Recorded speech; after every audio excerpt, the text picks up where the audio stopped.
Assalamualaikum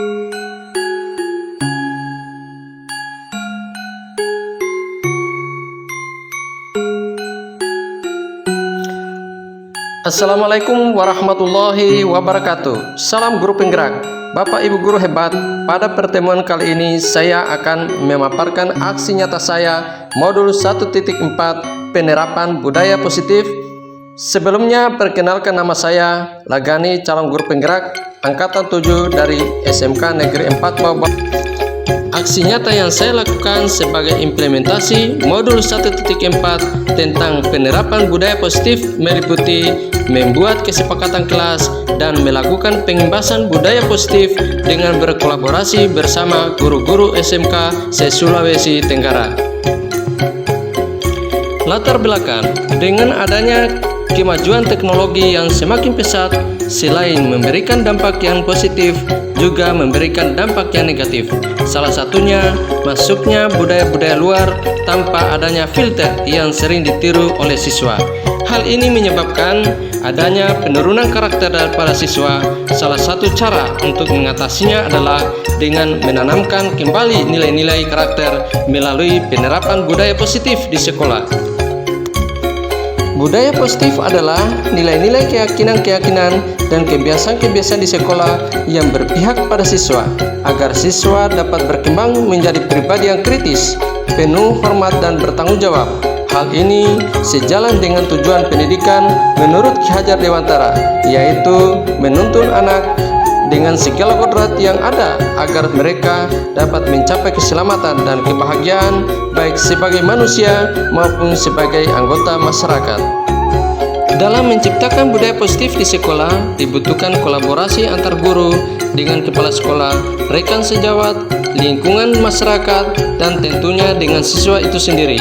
Dengan diterapkannya budaya positif tersebut, diharapkan siswa akan memiliki karakter yang kuat sesuai karakter-karakter dalam profil Pancasila. Rencana aksi nyata yang akan saya lakukan yaitu membuat keyakinan-keyakinan kelas yang berpihak pada siswa melalui kesepakatan kelas. Selain itu juga melakukan kegiatan-kegiatan kolaborasi kepada guru-guru SMK se-Sulawesi Tenggara dengan aksi gelar karya di Kota Kendari. Kemudian hasil gelar karya tersebut akan diterapkan di sekolah sebagai budaya positif.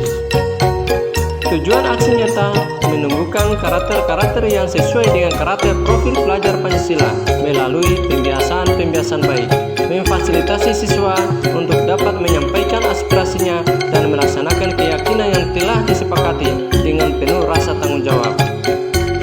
Tolak ukur keberhasilan yaitu siswa dapat melaksanakan keyakinan yang telah disepakati dengan kesadaran diri, terwujudnya pembiasaan-pembiasaan baik sehingga tercermin karakter profil pelajar Pancasila. Hasil aksi nyata, kegiatan membentuk keyakinan kelas melalui kesepakatan kelas membuat siswa lebih bertanggung jawab pada keyakinannya. Selain itu juga menumbuhkan rasa percaya diri karena mereka terlibat langsung dalam mengambil keputusan di kelasnya. Kegiatan pengembasan melalui gelar karya SMK se-Sulawesi Tenggara merupakan salah satu bukti kemampuan dan kesiapan dari program studi yang ada untuk menampilkan hasil karya terbaiknya sehingga dalam penerapan budaya positif di sekolah bisa dikembangkan.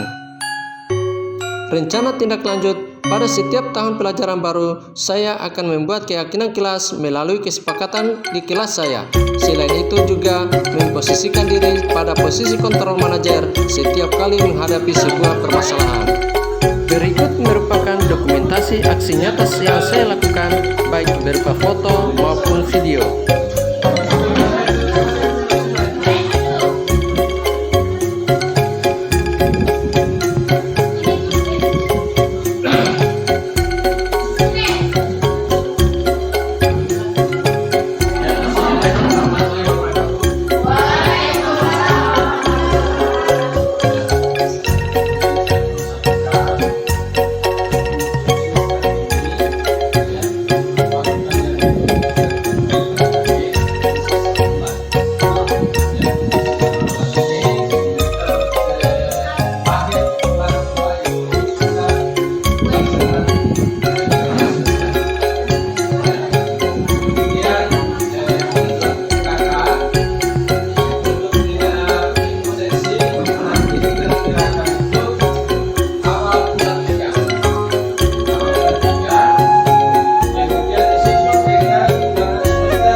Tidak boleh melalaikan tugas.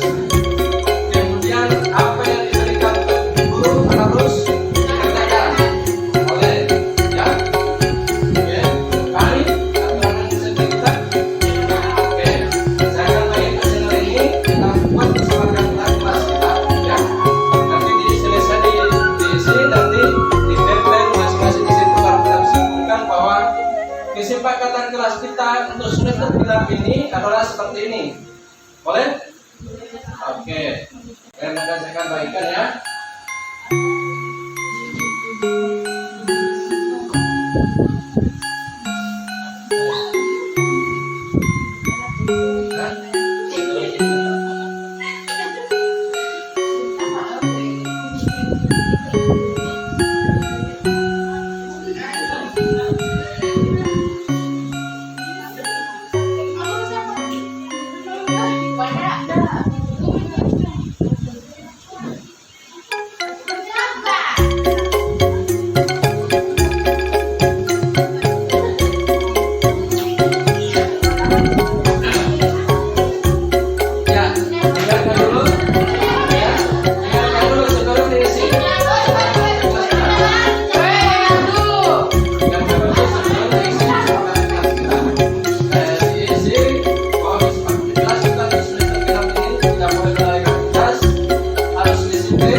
Tidak melalaikan tugas.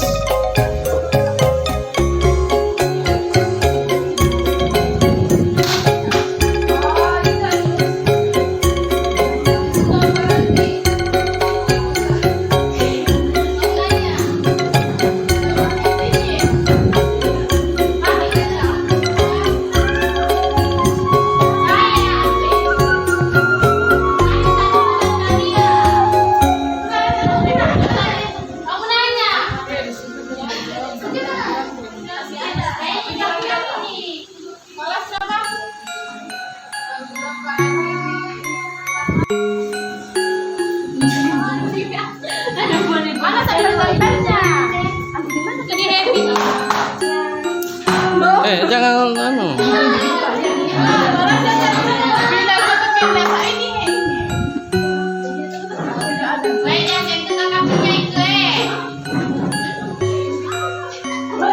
Bisa dilapis ya, bisa dilapis, jangan masalah. Bisa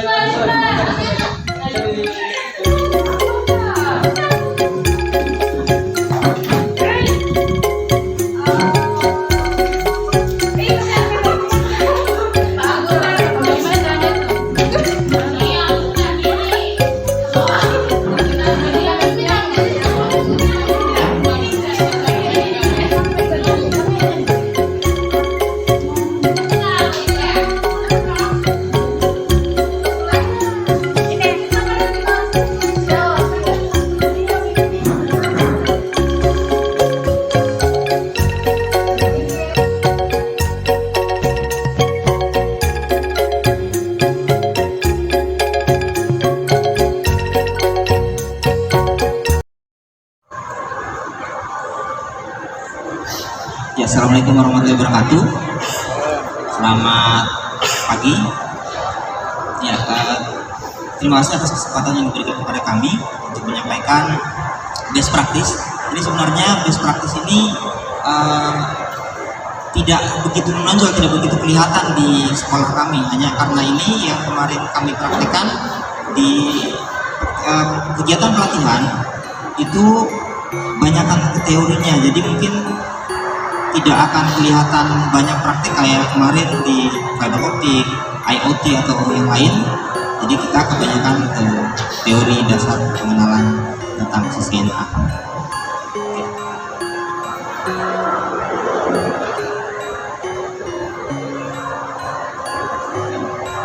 Sebelumnya saya perkenalkan lagi, saya Hasrul dari SMK Negeri 2 Bau. Ini Bapak Sapril dari SMK Negeri 1 Kolaka dan Pak Lagani dari SMK Negeri 4 Bau.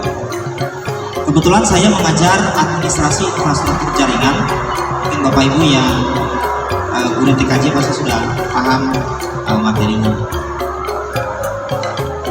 Oke.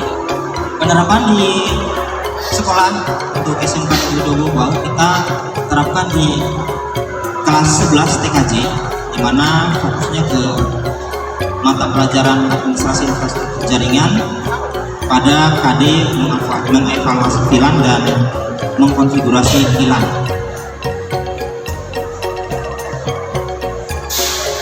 Oke, di kelas atau di sekolah kami memperkenalkan tentang CCNA. Jadi CCNA itu singkatan dari Cisco Certified Network Associate atau sebuah sertifikasi yang digunakan untuk untuk siswa ataupun orang-orang yang bekerja di jaringan untuk bisa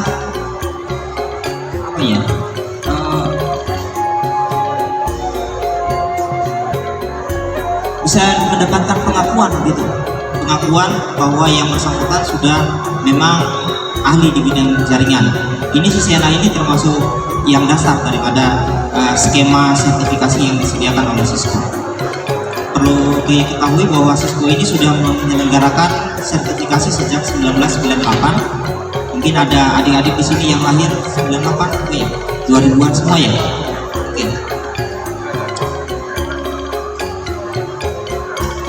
Untuk di sekolah saat ini kondisinya kami memiliki lab komputer dua buah lab, kemudian produktifnya ada 7 orang guru. Sayangnya kami belum memiliki fasilitas apapun dengan perangkat-perangkat Cisco itu belum ada di sekolah. Jadi sebatas teori dan sebatas menggunakan simulasi. Untungnya kami memiliki komputer dengan spesifikasi yang cukup memadai sehingga bisa memperlancar proses pembelajaran.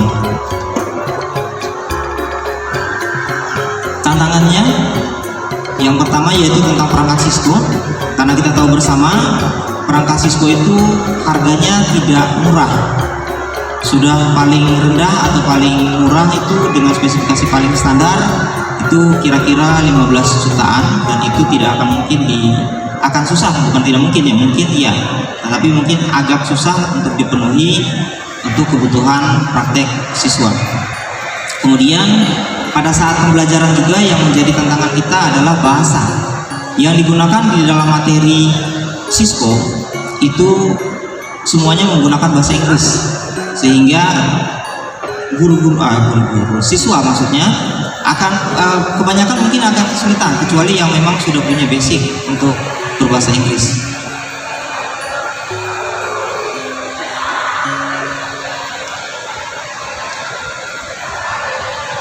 Adapun aksi yang kita lakukan, yaitu yang pertama kita hanya akan menggunakan software Cisco Packet Tracer. Jadi Cisco Packet Tracer untuk siswa TKJ itu sudah familiar dari kelas 10, itu sudah mulai diperkenalkan. Dimana ini adalah software untuk simulasi jaringan. Kita bisa merancang jaringan, kemudian mengkonfigurasi sesuai dengan apa yang kita butuhkan. Kemudian memberikan materi Cisco dalam bahasa Indonesia. Ini dalam artian kita translate translate bahasanya dari bahasa Inggris, materi yang original dari Cisco, kita translate menjadi bahasa Indonesia supaya bisa lebih memudahkan siswa untuk belajar. Kemudian ada tantangan ke siswa dalam hal ini, kita berikan latihannya mengkonfigurasi jaringan langsung di Cisco Packet Tracer.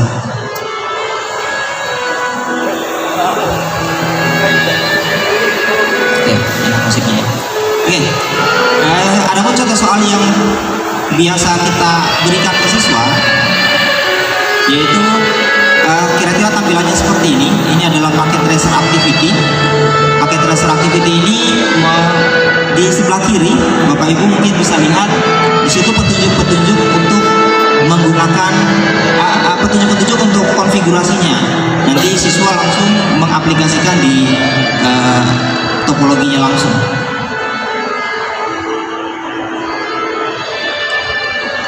Adapun hasil dan dampaknya, yang pertama siswa akan lebih bergairah karena mereka akan tertantang untuk menyelesaikan satu buah aktivitas untuk mengkonfigurasi jaringan.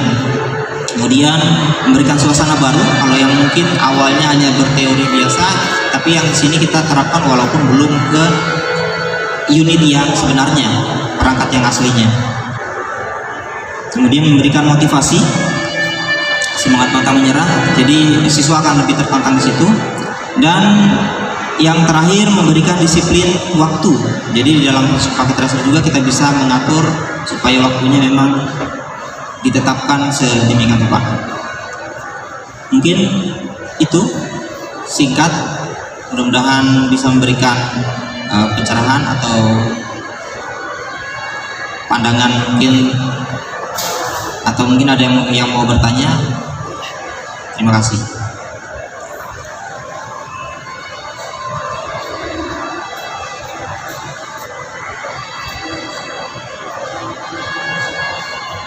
Ya, kita approach untuk Pak Hasrul ya. Oke. Selanjutnya kita ke sesi kedua, sesi pertanyaan tanya jawab Bapak Ibu ya. Mungkin ada beberapa hal yang menarik buat Bapak Ibu sekalian terkait dengan materi ini. Kami beri kesempatan untuk mengajukan beberapa pertanyaan. Tidak dibatasi dari unsur mana, bisa siswa, bisa gurunya, dan dari masyarakat umum mungkin juga ada di sekitar kita ini yang ingin mengenal terkait dengan CCNA. Ya, atau saya perlu pancing lagi hadiah untuk bertanya? Biasanya begitu dipancing baru ada mau bertanya. Ya, silakan Bu Wode. Panitia apa disiapkan hadiah atau bagaimana? Ada ya. Oke, silakan ya Bu. Ini Bu Wode ini dari SMK mana ya? Sebutkan namanya Bu. Ya. Ya, terima kasih. Assalamualaikum warahmatullahi wabarakatuh.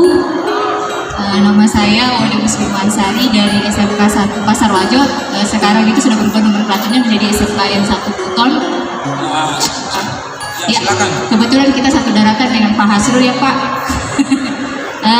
Ini saya mungkin sedikit mau bertanya, penasaran dengan CCNA ya. Kira-kira kalau dalam hafal untuk TKJ mungkin Bapak bisa sedikit berikan kayak sedikit gambaran bagaimana sih CCNA, karena saya terserah maksudnya di sekolah saya juga sudah ada juga jurusan TKJ, tapi baru kali ini saya dengar bahwa CCNA-nya nyambung dengan yang satu teknologi komputer jaringan. Nanti ya mungkin Bapak bisa memberikan saya contoh saja yang real untuk kalau di hafalnya seperti apa bentuknya. Mungkin seperti itu saja Pak. Assalamualaikum warahmatullahi wabarakatuh. Oke, bisa langsung Pak Hasrul menjawab? Ya, silakan. Ya, terima kasih Bu dari SMK Negeri 1 Pasar Wajo. Ya, pertanyaannya tadi tentang apa saja yang ada dalam CCNA itu ya? Iya. Ya kan, CCNA kita tahu bersama singkatan dari Cisco Certified Network Associate. Kalau di bahasa Indonesia kan kira-kira bagaimana caranya membuat, atau sebenarnya isinya dasar dari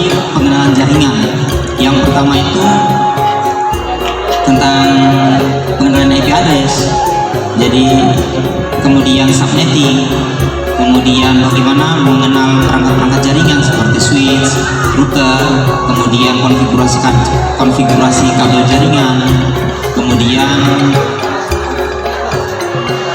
konfigurasi IP di komputer dan lain-lain. Topologi jaringan juga masuk. Oh iya, saya mungkin karena penasaran karena saya perikanan, jadi yang selama ini saya dengar itu paling kalau TKJ itu hanya ngomong tentang LAN, WAN. Kalau seperti kita membuat website mungkin dasarnya juga untuk Kalau ibadah ya? website itu bukan area cakupan dari CCNA. CCNA lebih ke bagaimana menginstalasi jaringan. Ya, jadi dari pertama kan kalau kita kenal yang namanya layer OSI layer OSI yang 7 layer, situ kita bisa di situ mulai diruntut dari mulai fisikal sampai ke aplikasi. Jadi itu saja Pak, lebih ke arah bagaimana supaya data dari sebuah komputer bisa terkirim ke komputer yang lainnya di manapun. Gitu. Ya mungkin saya pikir mungkin Bapak bisa tampilkan sedikit sampelnya atau contoh biar kita lebih paham sedikit. Lebih kepada penasaran sih Pak. Bisa juga saya beri kesempatan ke Bapak dua ini, bisa diberi mungkin ada pengalaman di sekolah. Ya. Ada mapel khusus maksudnya. Iya, terima kasih banyak atas pertanyaannya. Sebenarnya kalau misalnya kita merujuk dari CCNA ini kan sebagaimana yang diuraikan oleh teman saya tadi Asrul adalah kalau CCNA ini pada dasarnya adalah bagaimana merancang sebuah topologi jaringan. Ya, kalau DTP, kalau misalnya website itu ranahnya database. Iya, kalau website ranahnya database. Kalau misalnya CCNA dia mengarah kepada bagaimana membuat desain sebuah jaringan, mulai dari pengelamatan IP, kemudian konfigurasi jaringan, kemudian desain dan jaringan. Itu ranahnya CCNA. Sebenarnya hampir sama dengan Cisco, hampir sama dia. Jadi kalau orang misalnya TKJ itu pernah belajar Cisco, ya itu dasarnya sebenarnya, dasarnya. Ya, tapi kalau misalnya CCNA hanya beda konfigurasinya. Konfigurasi CCNA dengan Cisco beda konfigurasinya. Ya. Jadi saya kira itu saja, mungkin nanti sambil menunggu tempat.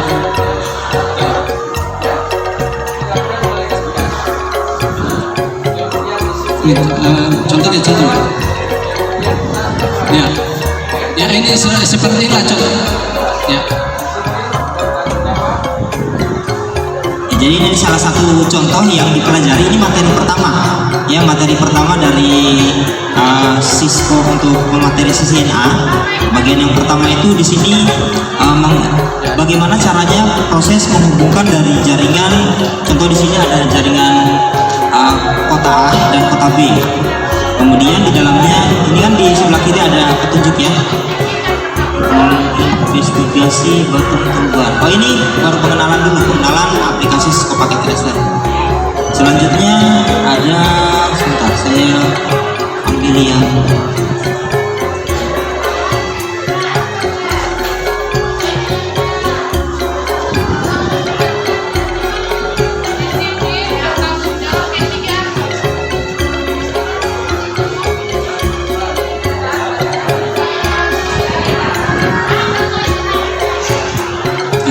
ini basicnya. Jadi kalau biasanya mungkin di sekolah sebelumnya menggunakan perangkat real, perangkat asli, switch. Seandainya di sekolah tidak memiliki atau membutuhkan switch yang manageable, contohnya yang mungkin harganya agak tinggi, kita bisa manfaatkan aplikasi ini untuk belajar. Ya itu tadi materi CCNA tadi, simulasinya. Iya, aplikasi software tetapi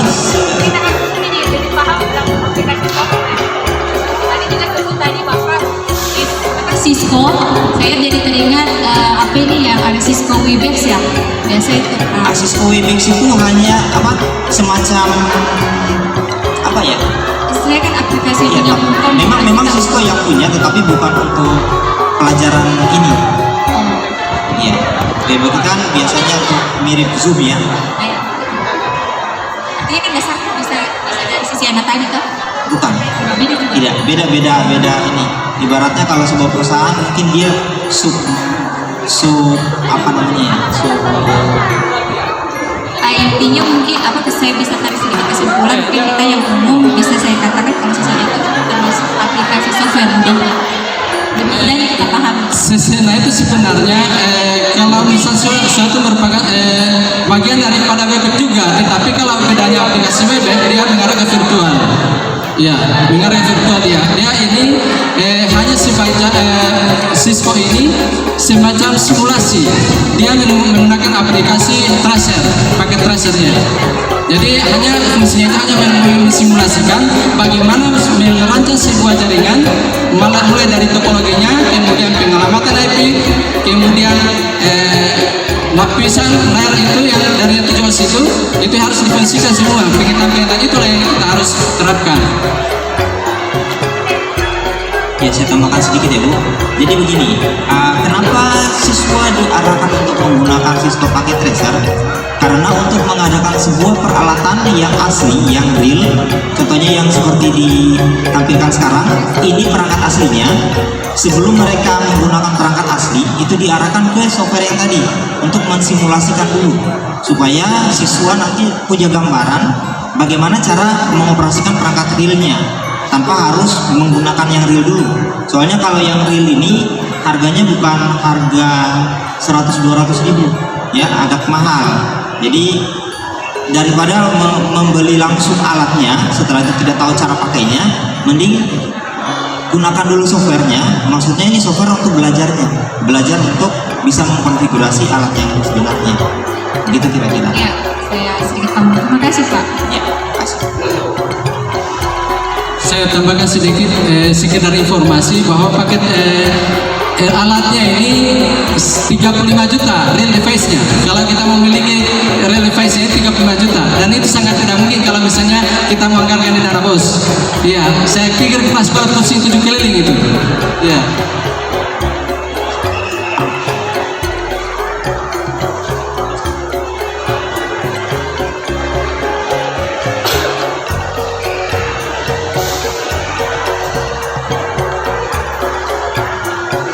Iya, terima kasih atas pertanyaannya dan tanggapan-tanggapan dari Bapak narasumber ya. Kita upload kembali ya Bapak Ibu, ini seru. Jangan lupa hadiahnya Pak Jun, nanti ditagih sama ya. Oke, ada lagi Bapak Ibu ya, silakan.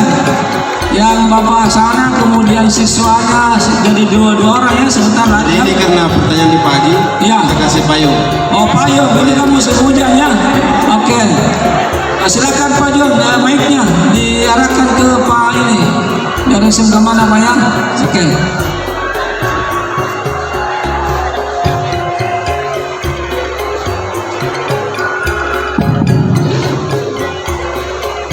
Assalamualaikum warahmatullahi wabarakatuh.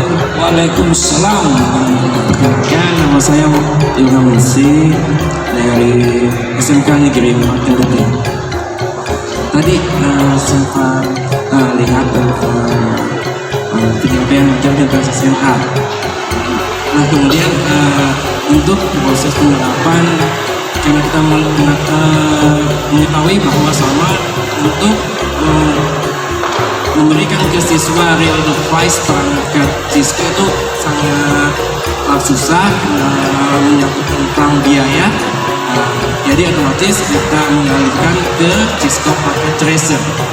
Kemudian jika untuk instalan aplikasinya ingin saya tanyakan hanya masalah tentang spesifikasi, misalnya JIS.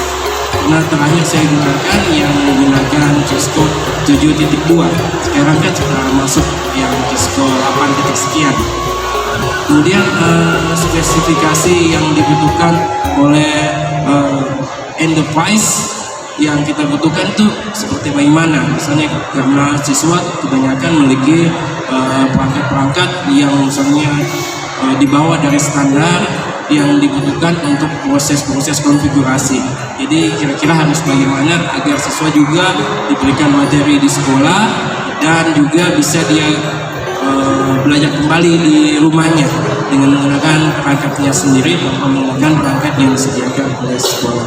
Nah, terima kasih seperti itu. Ya, bisa dijawab langsung Pak. Baik, terima kasih. Sebenarnya sebelum saya menjawab ya Pak, saya mau sedikit menyampaikan. Sebenarnya kemarin saya sudah bertanya 2 kali dan tidak dapat hadiah. Yang ini baru bertanya 1 kali langsung dapat hadiah. Terima kasih. Iya.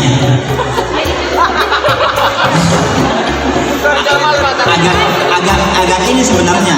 Iya. Di saat saya sekarang di depan untuk menjawab dan ternyata yang dapat hadiah di sana. Terima kasih Pak. Ya. Untuk spesifikasi, minimum spesifikasi pada Cisco Packet Tracer itu tidak begitu tinggi karena di sini disampaikan ini untuk minimum spesifikasinya Windows pastinya, bisa juga di Linux, Ubuntu mungkin atau macOS. Kemudian RAM-nya 4 GB itu sudah cukup. Yang sekarang rata-rata laptop itu sudah 8 atau 8 ke atas gitu. Kemudian harddisknya itu 1,4, walaupun sebenarnya di bawah 1,4 pun bisa. Ini sebenarnya untuk seandainya ada file yang mau disimpan ataupun topologi jaringannya agak besar akan menghabiskan beberapa megabyte dari harddisk. Sebenarnya itu tidak perlu spesifikasi yang wah. Tidak ada keharusan bahwa komputernya harus gaming, harus punya grafis yang cepat. Yang penting bisa menjalankan sistem operasi, seharusnya sudah bisa digunakan untuk ini Cisco Packet Tracer. Saya kira itu. Terima kasih. Ya, seperti itu Pak. Masih ada yang siapa tahu minta tambahkan Pak? Sudah cukup ya. Oke Pak, dari SMK untuk kendari ya. Iya. Selanjutnya saya berikan kesempatan kepada hari ini. Salam merdeka ya. Ini pengingat kepalanya mau kemana ini? Hadiahnya dulu Haji, hadiahnya. Oke, diberi hadiahnya Pak. Pak Jun diarahkan mic-nya ke ada siswa yang punya ini pengingat kepala itu.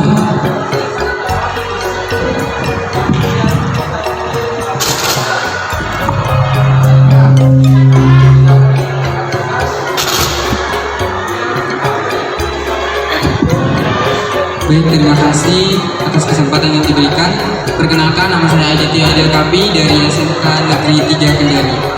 Pertanyaan saya, apa manfaat dari penerapan Cisco dalam pembelajaran di era ilmu pengetahuan dan teknologi saat ini? Baik, terima kasih.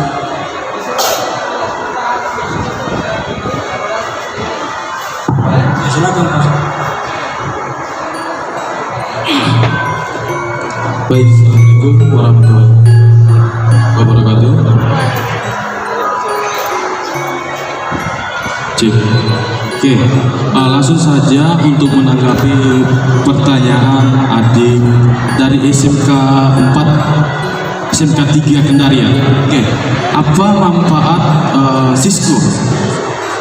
Apa manfaat Cisco di era pembelajaran sekarang ya? Oke, kalau kita berbicara masalah manfaat, perlu kita ketahui bahwa di dunia teknologi atau di dunia IT, per 3 bulan ada updating device maupun ada updating software maupun hardware. Jadi sangat-sangat perlu semua kita harus berkembang dari mengingat lagi teknologi selalu berkembang, macam-macam kebutuhan tentang dunia jaringan itu sangat juga banyak permintaan. Misal salah satu pengguna jaringan itu semakin banyak, otomatis fasilitas jaringan juga harus lebih besar lagi disiapkan oleh pihak-pihak sekolah. Misal di sekolah perkembangannya di sini salah satunya yang pertama manfaat paling simpelnya begini. Kalau kita latihan dulu di softwarenya, terus kita lakukan secara real di kalau ada perangkatnya di sekolah. Itu sebenarnya kalau bicara manfaat, ada lagi? Oke, saya tambahkan sedikit. Jadi Ade pernah pegang handphone? Pernah. Oke, pernah pakai internet? Pernah. Ya, jadi yang ada menggunakan handphone ataupun pakai internet itu sebenarnya di belakangnya ada perangkat Cisco di situ. Ada perangkat-perangkat Cisco yang memang mungkin tidak pernah kita lihat iklannya, tapi sebenarnya mereka itu perangkat-perangkat itu bekerja di belakang. Apapun yang menghubungkan internet dari manapun itu mayoritas menggunakan perangkat Cisco. Ada juga yang perangkat vendor lain sebenarnya, tapi yang paling sering digunakan itu perangkat Cisco. Dan monitoringnya dari konfigurasi lebih ke menghubungkan dari satu titik ke titik yang lain.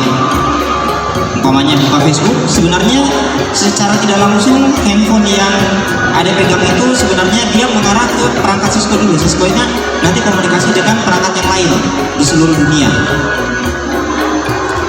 Jadi manfaatnya kalau kalau seandainya di jurusan TKJ yang memiliki sertifikasi ini akan lebih gampang mendapatkan kerja, lebih diperhitungkan untuk diterima sebagai pegawai pada sebuah perusahaan telekomunikasi.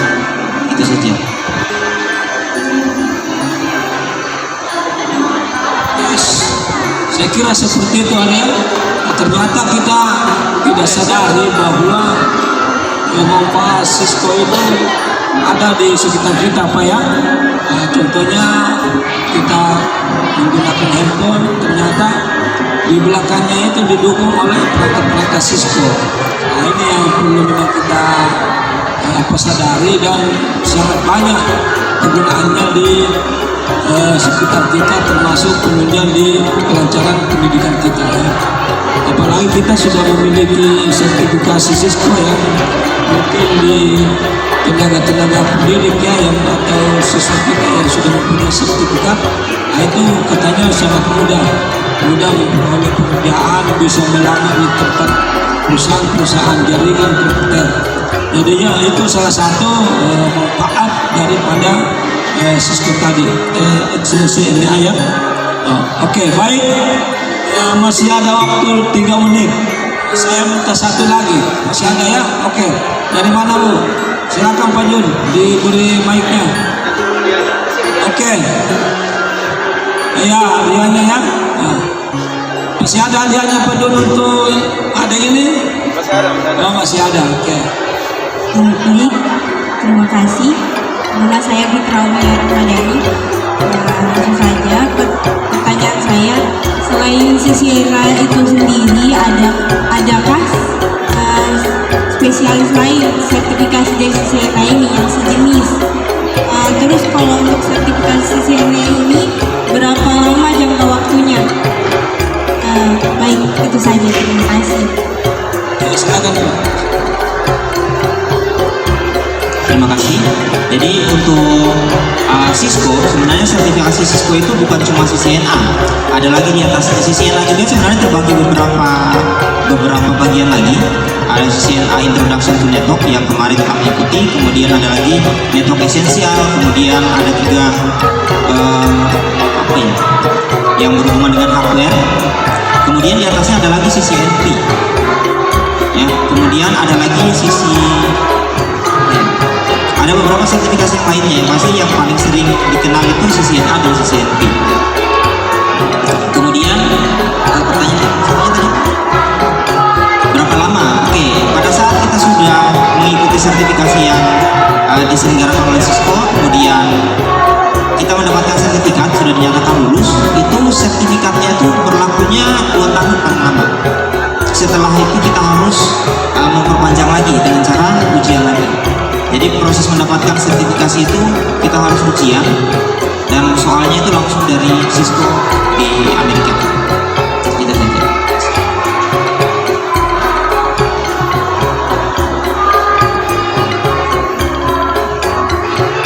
sekedar informasi, kalau misalnya kita ikuti istilahnya setelah selesai sertifikat yang disebutkan teman tadi, ada 3 lanjutannya lagi, yaitu internasional.